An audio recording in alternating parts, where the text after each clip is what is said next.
Now, so we are outside Eating cherries. eating cherries outside Daumas Gassac. Back with Samuel, and Samuel's going to give us a quick tour here of Three bottles of wine later. of the winery. So we did the vineyards, 3 bottles of wine in between. We did the vineyards yesterday afternoon. Yeah. So we're back this morning now, and you tell us what happened. So, come harvest time, end of August, early September, a team of 20-25 people from all over the world come and stay with us and pick as slave for 8 hours a day. You know, it can be quite hot. It's fun, but it's a lot of work. And pick in 15-18 kilo buckets. So the idea is that everything is hand-picked to not only to check the quality on the vine, but also to make sure that anything that could be rotten, it's very unusual because, you know, we are not in a humid climate, but damage or maybe has a few snail on it or anything else, you know, is taken away, leaves, and then everything is brought in 18 kilos packet, so there is no crushing of the grapes on top of each other. You have 3 ways of picking. Send the machine out, do your vineyard in 2 days, but you know the machine picks everything, as I mentioned yesterday. Snail, if there was a rat on the vine, they probably take the rats, everything. So the machine might be very qualified nowadays, but it still doesn't, you know, replace the hand pick. It's faster for sure, and for economical wine, it makes complete sense. You know, picking by hand a €1.50 a bottle, it's impossible. Your costs are too high for that. So do they manually then, they bring in their 18 kilos and it comes down here by quad then? So the next step is the other one is some people pick by hand and then they empty in a bigger lorry, but everything is empty in the lorry. So you have to imagine that if you have 2 tons of grapes, the one at the bottom is already starting to crush, Sure. and as soon as it crushes, it starts to oxidate. You want that oxidation to happen, but you want it to happen in a closed vat in the cellar. So that's why we pick in those 15 kilos bucket. They are emptied on a moving table, sorting table that is right there. So second selection, triage. It falls straight into the trap. So it actually goes through here? Yeah. So that your sorting tables would all be laid out here on the terrace? You have a funnel. It's a moving table. Yes. So, you know, it's empty. Each bucket is emptied on the sorting table. 2 people sorting it, and it empty straight in there. Through the hatch. And we'll see the next stage. This is a trap.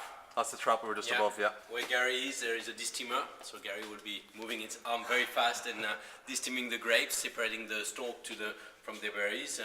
And the grapes then, just at that time, start to be slightly crushed, the berries slightly crushed, straight into the tank. So then the natural process of fermentation, which goes through oxidation, can happen in a closed environment. And then we'll go further down. So here used to be, Daumas Gassac, as I mentioned yesterday, was a farm. But very, very long time ago, that farm also had its own mill.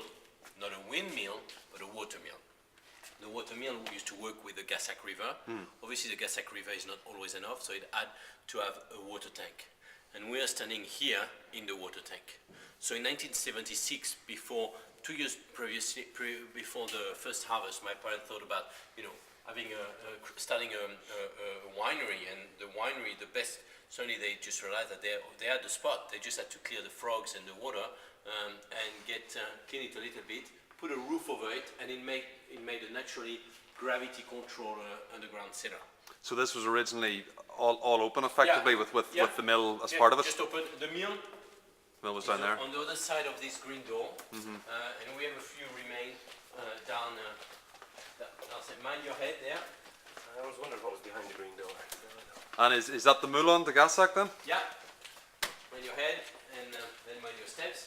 And so, actually, you have one of the remain of the water mill is that big stone wheel you see underneath the crusher. You have a big stone wheel, kind of flat. Yeah. There used to be 12 of those and pushed by the water and crushing the grains. Straight away the temperature drops by 5 degrees. Yeah. Just even stepping down the stairs. Yeah, the river, the water flows underneath and on the side there. Yeah. And sometimes it even flow inside.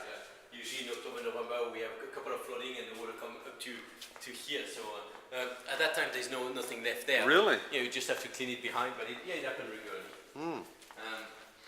So vinification at Daumas Gassac are in a way simple, complex but simple. they were defined by Émile Pénaud, the mentor of the winemaking that taught my parents, the art of winemaking in the 70s. He was involved for the red. For the white, kind of was against it initially when my father first thought about making a white. He thought, you succeed with the red. Why do you try to make a white? You'll fail in the Languedoc. There's no way you can make a great white. But when he received his first allocation, he said, you've succeeded. You've made the second Grand Cru. So you have two Grand Cru in one estate, the red and the white. Let's start with chronologically. Let's start with the red, since that's what we made first. The red is obviously harvested last after we harvest the sparkling rosé and the white. It starts with all the non-Cabernet Sauvignon grapes. So Cabernet Franc, Malbec, Merlot, Pinot Noir, Nebbiolo, Dolcetto, Tannat, Tempranillo, Petit Verdot, Syrah, Condorny, and a few others are picked over maybe 10 days time and brought into those tanks that you see here, the big tank on this side. The trap are above, so they fall straight through the distiller, straight to the tank, and start macerating as well as fermenting. So do you have one tank per grape? No. Sometimes you'll see in one tank you'll see 12 different grapes. Oh really? Okay. Yeah, because it's only 1 or 2% of each, so it's not much. Okay. And so the blending is done right away, as opposed to doing the blendings later on. And that's why Daumas Gassac really stands as a true vintage wine, as opposed to a man's wine. The man, when you do the blending yourself, it's as good as, but it means that it's the man deciding what taste he or she wants. A bit more Merlot, a bit more Pinot Noir. We take whatever God's nature give us every year, as long as the quality is perfect. Which means sometimes you'll have 70% Cabernet Sauvignon, sometimes 77, sometimes 2% Pinot Noir, sometimes only 1%. That's fine by us. I must say that when you line the Daumas Gassac wine next to each other, it's like a family. I have 4 brothers. If you line us up, we don't look exactly the same, but if you look closely, there is a family trait.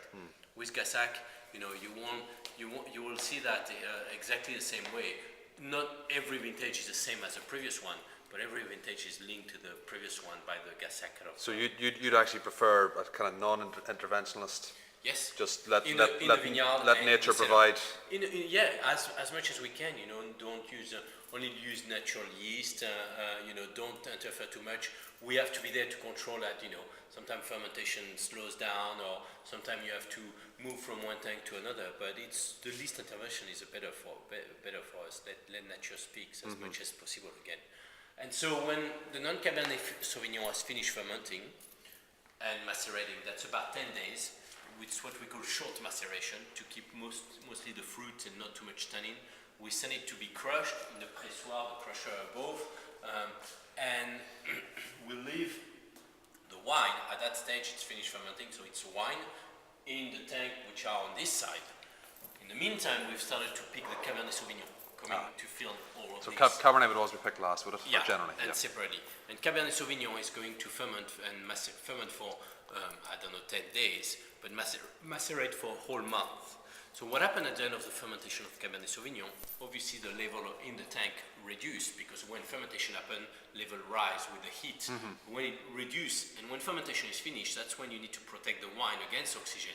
As long as fermentation happens, CO2 is released, and CO2 is a natural preservative. But when there is no more fermentation, you need to leave as little contact with oxygen as possible. So at that stage, what we do is we bring the non-Cabernet wine and top up the Cabernet Sauvignon, and that's when the first blending happens of all grapes. So how much intervention would you have then in the final blend, or is that pretty much it?